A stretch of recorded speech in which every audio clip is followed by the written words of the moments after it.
So let's just talk about the types of data structure.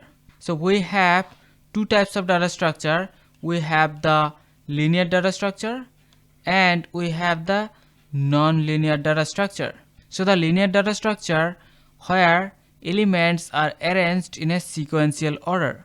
Like an example, one array. So in an array, all the elements are arranged in a sequential order. So here you can see all the elements are stored in a sequence. And in a linear data structure, all the elements have one predecessor and one successor, except the first and the last element.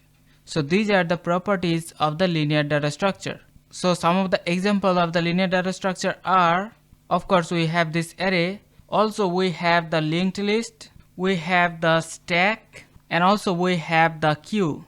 So all of these are examples of the linear data structure. So let's now talk about the non-linear data structure. In a non-linear data structure, elements are not arranged sequentially. So here we can have nodes, and nodes may have multiple successors or they can have no successor at all. Like an example, the graph. So this is one graph data structure, and you can see here it has multiple nodes and all the nodes are connected. So here we have multiple successors and multiple predecessors. So that is one non-linear data structure. So similarly also we have the tree data structure. So in a tree data structure we have multiple nodes and the nodes have multiple successors or multiple predecessors. Like an example, the node 1 has two successors, and also we can classify data structures based on the memory allocation. So based on memory allocation we can divide them. So we have the static data structure and we have the dynamic data structure. So in static data structure, memory is allocated at compile time, and also here it has fixed size of memory, and also here we can access the data fast. But the problem is here the insertion and the deletion operation is slower.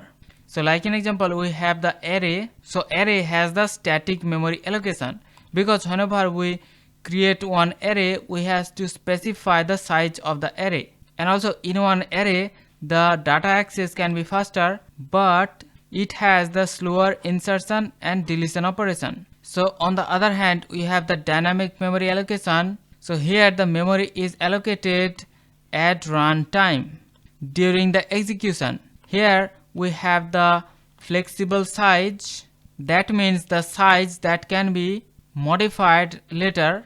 We have the faster insertion and deletion operation, but it has the slower memory access. Like an example, we have the linked list. So the linked list memory can be allocated later on. So the linked list size can be increased later on. So it has flexible size, but here accessing elements can take more time. So there are multiple different data structures available. Now the thing is, there is no data structure that is universally better. So we have to choose any particular data structure depending upon the user requirement. So hope you understand about different types of data structure that are available. See you in the next one. Take care.